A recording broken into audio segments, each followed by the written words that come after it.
So this is me doing some test edits for my Studio Practice 1 project. Kiana's kindly modelled for me here. So I start this off by duplicating the base layer.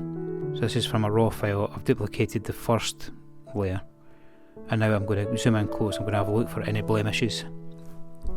So for example, there's a couple of white marks there on the background where it's been bashed. I do a quick scan round about again.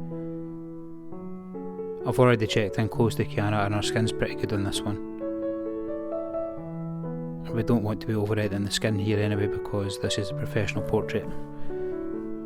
Now here I've got some pre-saved actions. This just cuts down my workflow.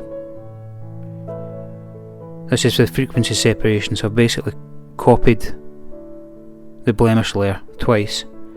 I've applied a Gaussian blur to the first one, and I've done a high pass in the second one, and then I've applied the images, changing it to linear light so it looks like one image, but it separates the detail from the colour.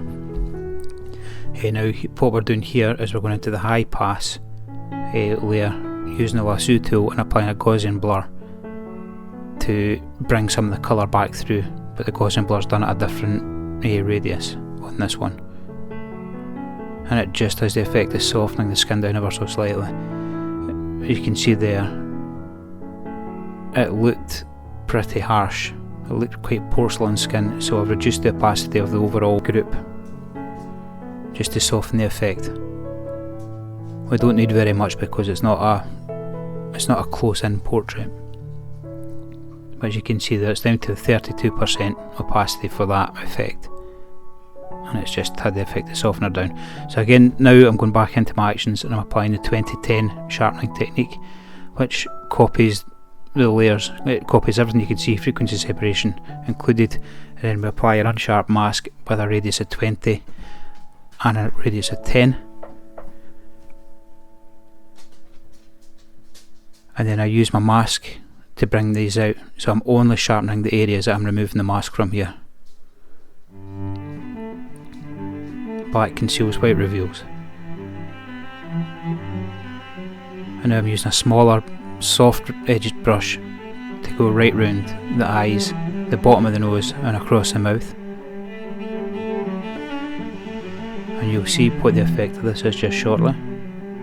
Yeah, sorry, picking out some details there. So anything that I really want the eye to be drawn to, I want to sharpen. Now here's the before and after. That's with, without and with.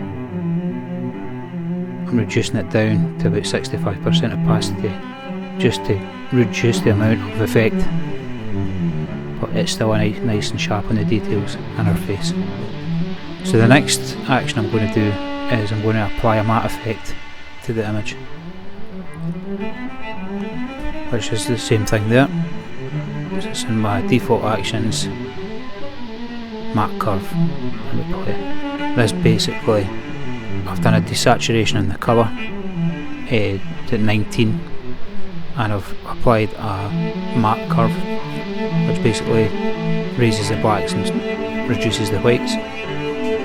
See, the black levels are quite low in this, so it looks very pale and paley-wally. Again, I'm going to mess with the opacity of it just to reduce how much the effect is working. So you see a before and after. The before was quite contrasty. Now I've taken the image into Lightroom, and I'm going to use Lightroom to adjust the background. I'm going to do very limited edits on Kiana herself. I'm using the AI tool. Excuse my dog's padding about in the background. So I'm using the AI tool to pick out the subject and duplicate and invert it to get the background, and now I'm doing a radial mask behind her, and I'm using the AI again to remove her silhouette from it, so that radial gradient will be just behind Kiana. So now I'm working on the person. I'm just making ever so slight adjustments.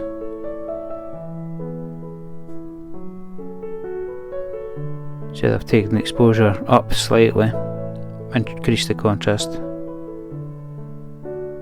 Oh sorry, I'm taking the exposure down slightly now.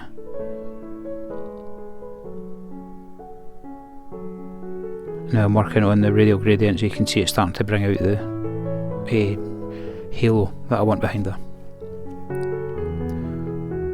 I want that to be brighter than the background. I wasn't very happy with it just being round the top of her head, so I've taken it down behind her body as well. Now working the background, I'm just going to darken that down slightly.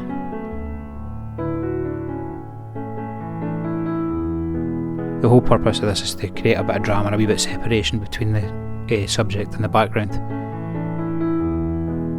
because the background shouldn't really be noticeable in this. It's all about the person.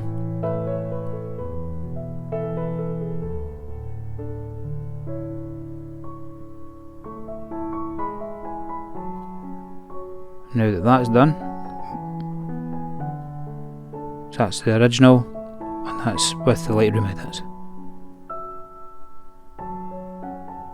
Just a couple of final adjustments, and now we're ready to export. So that's just going to get exported out, renamed, and that'll go out as a JPEG.